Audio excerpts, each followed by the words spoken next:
चुड़ैल जो रहती है सुनसान जगहों पर और जब उसे उसका शिकार मिल जाता है तो वो उसे जिंदा नहीं छोड़ती।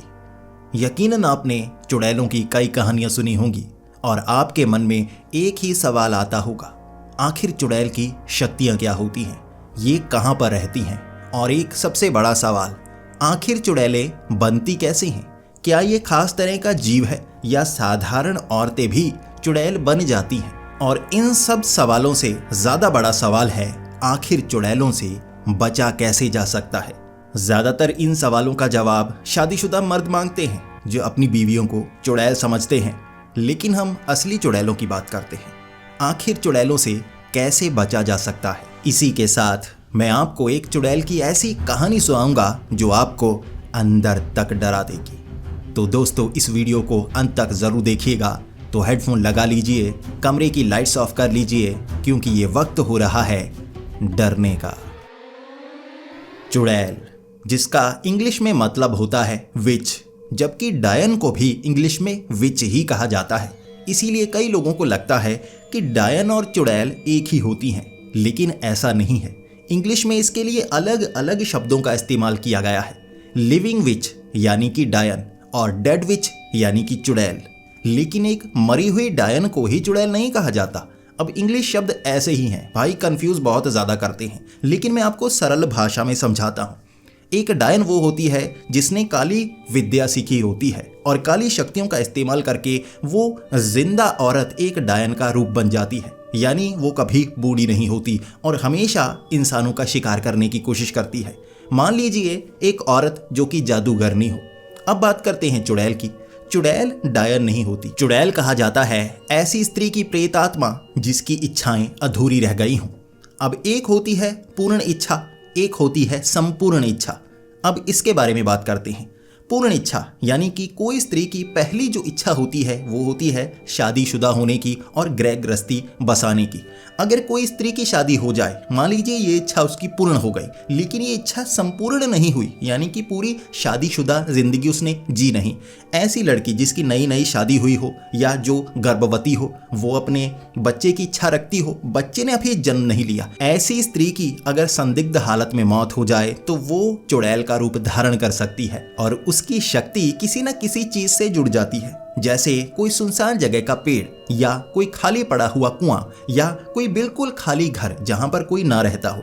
आपको पता है कि भीड़ भाड़ वाली जगह पर भूत प्रेत नहीं पाए जाते। इसका कारण है कि वहां पर इंसानों की पॉजिटिव एनर्जी बहुत ज्यादा होती है। लेकिन वीरान और सुनसान जगह जहां पर किसी का आना जाना नहीं होता, वहां पर किसी तरह की पॉजिटिव या नेगेटिव एनर्जी नहीं होती और ऐसी भटकती हुई आत्माएं यहाँ किसी न किसी चीज से चिपक जाती हैं। और एक चुड़ैल भी ऐसी ही किसी चीज का सहारा लेती है, उसकी शक्तियां उससे जुड़ जाती हैं और जब कोई इंसान वहां पर भूला भटका पहुंच जाए तो वो चुड़ैल उससे चिपक जाती है और उसकी जिंदगी बर्बाद करके रख देती है।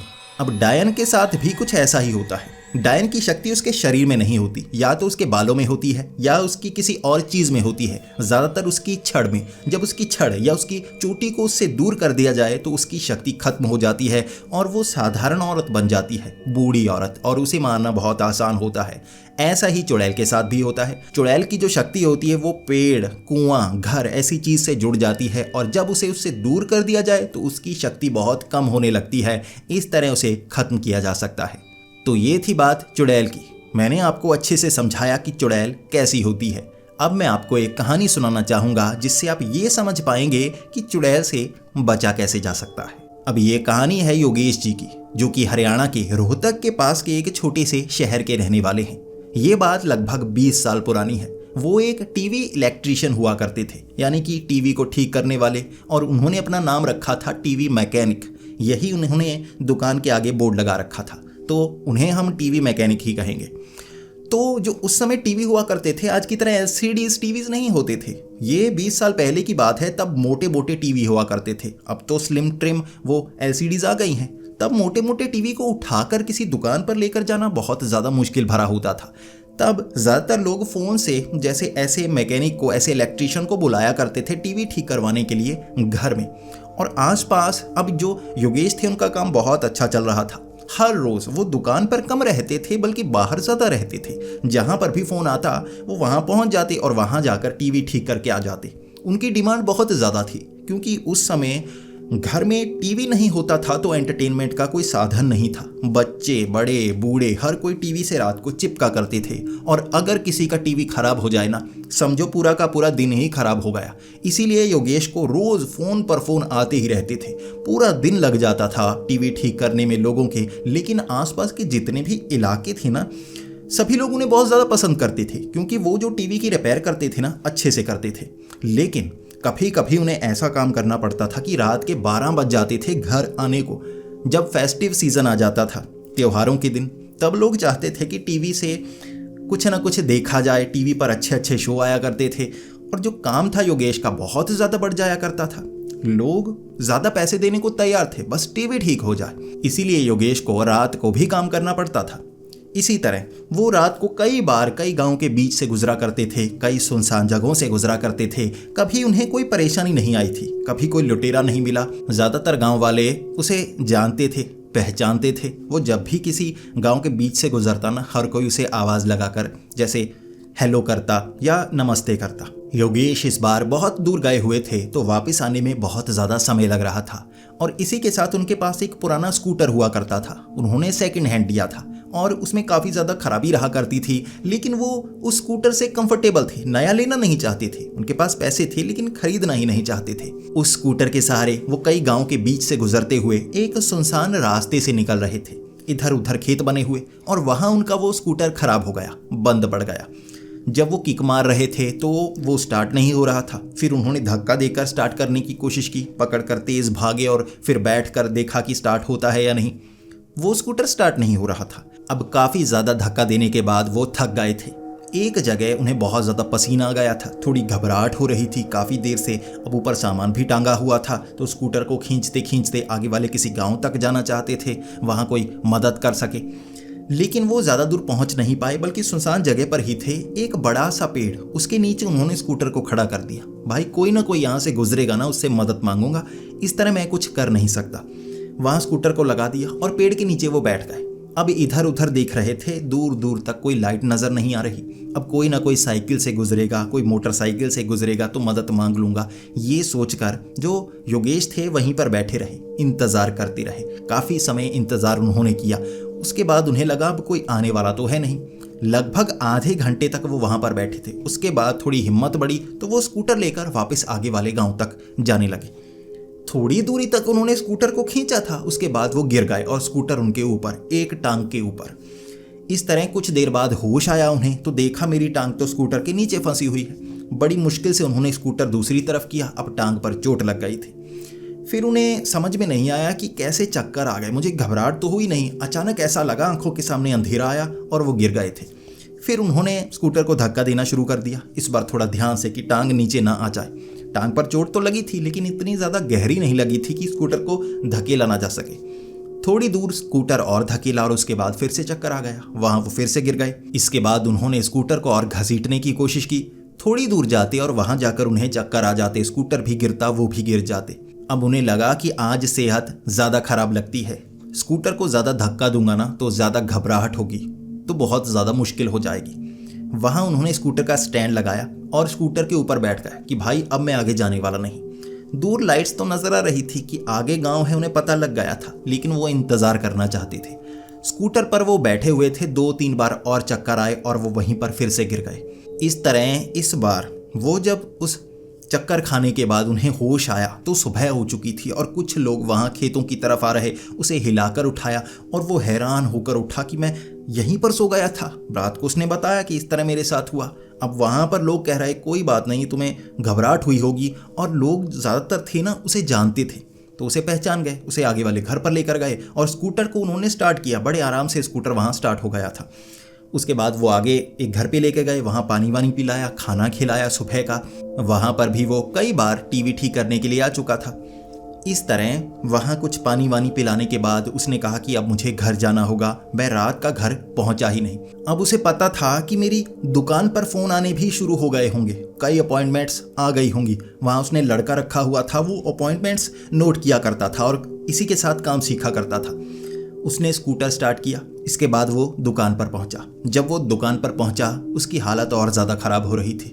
उसे उल्टियाँ आने लगी, उसके बाद उसे चक्कर आने लगे, उससे बैठा नहीं जा रहा था। और आज की जितनी अपॉइंटमेंट थी उसने सबको कह दिया कि आज मैं नहीं आ सकता, मेरी सेहत काफ़ी ज़्यादा ख़राब है। दोपहर को 12 बजे के करीब वो डॉक्टर के पास गया। अब डॉक्टर ने दवाई दे दी कि तुम्हें उल्टी आ रही है, चक्कर आ रहे हैं, हो सकता है तुम्हारे अंदर किसी तरह की कमज़ोरी आ गई हो। दवाई तो दे दी थी लेकिन दवाई से कोई असर नहीं पड़ रहा। और शाम के 6-7 बजे तक उसकी हालत इतनी ज़्यादा ख़राब हो गई थी कि टांगों में दर्द हो रहा था, जैसे बहुत ज़्यादा कमज़ोरी हो। उससे बेड से उठा नहीं जा रहा था। उसके बाद वो शाम तक अपने बेड पर लेटा रहा। उसके बाद उसे लगा आराम करूंगा, कल सुबह काम करूंगा। अब काम वो छोड़ता नहीं था, बीमार हुआ करता था तब भी लोगों के घर जाया करता था। ये फेस्टिव सीजन था, डिमांड बहुत ज़्यादा थी, पैसे ज़्यादा मिला करते थे। अब रात के लगभग 11 बजे के करीब उसे जैसे चक्कर आने लगे, आंखों के सामने अंधेरा सा आने लगा। अचानक इसी तरह वो एक बल्ब को देख रहा। इस तरह उसे नींद तो आ नहीं रही थी। उसके माँ बाप दूसरे कमरे में थे। वो जब बल्ब को देख रहा, आंखों के सामने बार बार अंधेरा आ रहा और उसे एक चेहरा नजर आ रहा। ऐसा लग रहा था जैसे किसी की परछाई हो। जब किसी लाइट के आगे कोई खड़ा हो ना, उसका चेहरा नजर नहीं आता, बस ऐसा लगता है कोई खड़ा है और परछाई है। उसे ऐसे एक लड़की नजर आ रही थी और बार बार जब वो उसे देखता वो घबरा सा जाता। इसके बाद वो खुद को समझाने लगा कि नहीं, सिर्फ भ्रम हो रहे हैं। लेकिन उस रात बार बार उसे उल्टी आने का मन करे। जब वो भागकर बाथरूम में जाए वहां पर भी उसे वो लड़की नजर आए। इसके बाद उसके शरीर पर खरोंच के निशान बनने लगे थे। गर्दन पर खरोंच के निशान, छाती पर खरोंच के निशान, और ऐसा लग रहा था जैसे शरीर पर कोई कीड़ा चल रहा हो जो ऐसे रिएक्शन कर रहा हो जाते हैं ना, फफोले हो जाते हैं हमारे शरीर पर जब कोई कीड़ा वहाँ चलता है। कई ऐसे कीड़े होते हैं, उसे लग रहा था ऐसा है। लेकिन जो खरोंच थी ना, वहाँ से खून भी थोड़ा थोड़ा निकल रहा था, जैसे किसी ने अपने नाखूनों से ऐसे खरोंचा हो, निशान बन रहे थे। वो रात सबसे ज़्यादा डरावनी थी।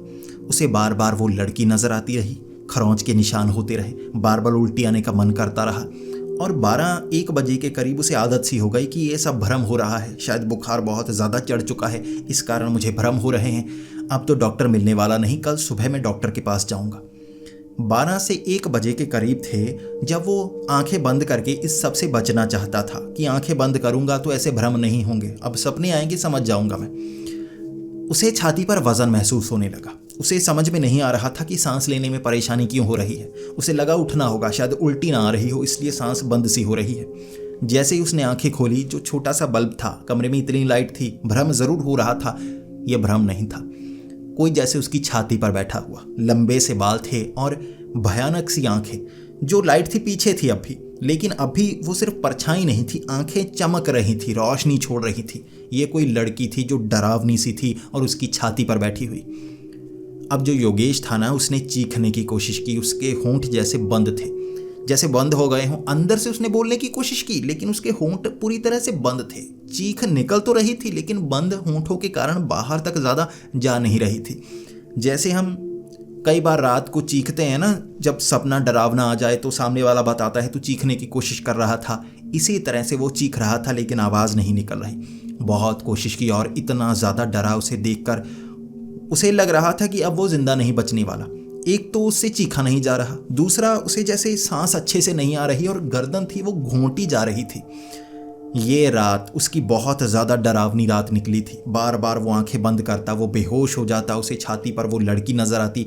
जब सुबह उठा, छाती पर निशान, गले पर ऐसे निशान बने हुए, किसी की उंगलियों के निशान, ऐसे पूरी तरह से यहाँ उंगलियों के निशान बने हुए। और उसने जब अपने परिवार वालों को बताया तो परिवार वाले समझ गए कि तुझ पर किसी प्रेत आत्मा का साया है। रात को कमरे में कोई नहीं आया, घर में कोई नहीं आया, तो ये निशान कैसे? अब इसके बाद उन्होंने पहले तो डॉक्टर के पास जाकर ये बात बताई। डॉक्टर तो मान नहीं रहा था। उसने दवाई दे दी कि रात को चक्कर आए होंगे, ये नींद की गोली है, इससे नींद अच्छे से आएगी, तुम्हें सपने नहीं आएंगे। उसके बाद वो पहुंच गए एक मंदिर के पुजारी के पास, वहां जाकर समाधान करवाना चाहते थे। अब योगेश के जो माँ बाप थे काफ़ी ज़्यादा धार्मिक थे, वो उस मंदिर में बहुत ज़्यादा जाया करते थे। वहाँ वो माथा टिका रहे थे योगेश का। उसने माथा टेका, तब उसे कोई डर नहीं लग रहा था। उन्होंने बताया कि ये सब हुआ और रात को हुआ, घर में कोई नहीं था, अपने आप हुआ। वहाँ मंदिर के पुजारी ने कहा था कि ऐसे निशान ज़्यादातर तब बनते हैं जब किसी प्रेत आत्मा का साया हो, और ये किसी लड़की की प्रेत आत्मा लग रही है, जैसे कि योगेश ने बताया था। और कोई लड़की की आत्मा, ज़्यादातर चुड़ैलों की ये प्रेत आत्माएं होती हैं, चुड़ैलें होती हैं जो इस तरह से इंसानों से चिपक जाती हैं। पुजारी ने सवाल जवाब करने शुरू कर दिए कि तुम कहाँ गए थे, किसी के घर गए थे, कोई खाली जगह थी, किसी चीज़ को उठाकर घर लेकर आए। अब उसने शुरू से बताना शुरू कर दिया, मैंने टीवी ठीक किया था, घर में बच्चे थे खेल रहे थे। पुजारी ने कहा ठीक है, वहाँ कुछ नहीं हो सकता। किसी और जगह, किसी खंडहर में गए थे, कोई खाली जगह, किला विला, किसी ऐसी जगह गए? उसने कहा नहीं। फिर उसने बताया कि पेड़ के पास ना स्कूटर खराब हो गया, बड़े ही अच्छे से चल रहा था, वहाँ खराब हो गया, मैं ठीक करने लगा, फिर पेड़ के पास बैठ गया थोड़ा आराम करने के लिए, उसके बाद से ये काम शुरू हुआ। उसने अच्छे से बताया फिर कैसे चक्कर आने शुरू हुए। और उस पुजारी ने कहा गड़बड़ वहीं पर है। चुड़ैलें ज़्यादातर कुआं, घर, ऐसी सुनसान जगह किसी चीज़ से चिपकी होती हैं और जब कोई वहाँ पर ज़्यादा समय बिताए तो वो उस चीज़ को छोड़कर उससे चिपक जाती हैं। जब उससे चिपक जाती हैं तो छुड़ाना बहुत मुश्किल होता है। तुम उसे जैसे उधार लेकर आए हो, ये शरीर तुमने उधार दिया है। हम यहाँ मंदिर में वो चुड़ैल को दूर करने की कोशिश तो करेंगे, लेकिन जो चुड़ैलें होती हैं वो साधारण भूत प्रेत से काफ़ी ज़्यादा चालाक होती हैं। वो तुम्हारा शरीर कुछ समय के लिए छोड़ेंगी और तुम मंदिर में कितना समय बिता पाओगे? हमेशा यहाँ थोड़े ना रह सकते हो। जैसे ही बाहर जाओगे चुड़ैल फिर से चिपक जाएगी, फिर से वैसे हालात शुरू हो जाएंगे। फिर योगेश डर गया, उसने कहा मुझे क्या करना होगा? उस पुजारी ने कहा तुम्हें उसी पेड़ के पास जाना होगा, वहाँ जाकर दिया जलाना होगा और मैं कुछ चीज़ें देता हूँ वहाँ रख कर आना होगा और ये कहना होगा जो चीज़ ली है वो वापस दी जाए। अब वो चुड़ैल तुम पर है, उसके बाद वापस उसी पेड़ पर छोड़ आना। और कहते हैं जो चुड़ैल जिस पेड़ से चिपकी होती है, अगर वहाँ कोई पूजा पाठ या अनुष्ठान किया जाए तो वो चुड़ैल उस जगह को छोड़कर चली जाती है। अब जो योगेश था वो नहीं चाहता था कि इतना बड़ा काम किया जाए, वो खुद से चुड़ैल का निवारण चाहता था। जैसा पुजारी जी ने कहा उसने वैसा किया। वो रात के 12 बजे उसी पेड़ पर गया, वहाँ पूजा पाठ उसने किया, सभी अनुष्ठान किया और उसके बाद उसने अपने जो पहने हुए कपड़े थे वो उतारे, वहाँ पर रख दिए और स्कूटर के पास आकर नए कपड़े पहने और वहाँ से घर आ गया। उसके बाद उसे ना तो चक्कर आए ना वो लड़की नजर आई और वो बताते हैं कि उसके बाद उन्हें ऐसा लगा जैसे कोई वजन उसके सर पर हो जो हट गया हो। जब हमें कोई बीमारी हो जाती है वजन सा सर पर महसूस होता है, भारी भारी। जब हम ठीक हो जाते हैं ऐसा लगता है बहुत बुरा दौर था और बड़ी सेहत खराब थी, अब मैं ठीक हूँ। उसे ऐसा एहसास हुआ सिर्फ एक छोटे से अनुष्ठान से। अब इस चीज़ को कोई डॉक्टर नहीं मानता, लेकिन योगेश जी मानते हैं कि वहाँ उस पेड़ के पास मैंने जो किया उस कारण मेरी सेहत ठीक हुई। वो चुड़ैल का साया ही था जो उस पर आ गया था और उसने वो साया वहीं पर छोड़ दिया। तो दोस्तों, ये थी योगेश जी की एक सच्ची डरावनी कहानी। ये मैं आप पर छोड़ता हूँ, आप इस पर यकीन करेंगे या नहीं। लेकिन आपके लिए एक सवाल है, क्या आप बता सकते हैं कि चुड़ैलें कितने तरह की होती हैं? एक तरह की नहीं होती, चुड़ैलें कई तरह की होती हैं, उनकी शक्तियाँ भी अलग होती हैं। और आज जिस चुड़ैल की कहानी मैंने आपको सुनाई है ये पेड़ की चुड़ैल कही जाती है, एक चीज़ से जुड़ी हुई, जबकि कई चुड़ैलें होती हैं इससे अलग भी होती हैं। दोस्तों, अगर आप उसकी एक अलग से डेडिकेटेड वीडियो चाहते हैं तो मैं वो भी बनाऊंगा। आपको बस नीचे कमेंट करनी होगी, इस वीडियो को लाइक करना होगा और शेयर करना होगा। इसी के साथ ऐसी ही वीडियोस देखना अगर आपको पसंद है तो हमारे इस चैनल को सब्सक्राइब कर लें। तो मिलते हैं अगली वीडियो में, तब तक के लिए डरते रहें।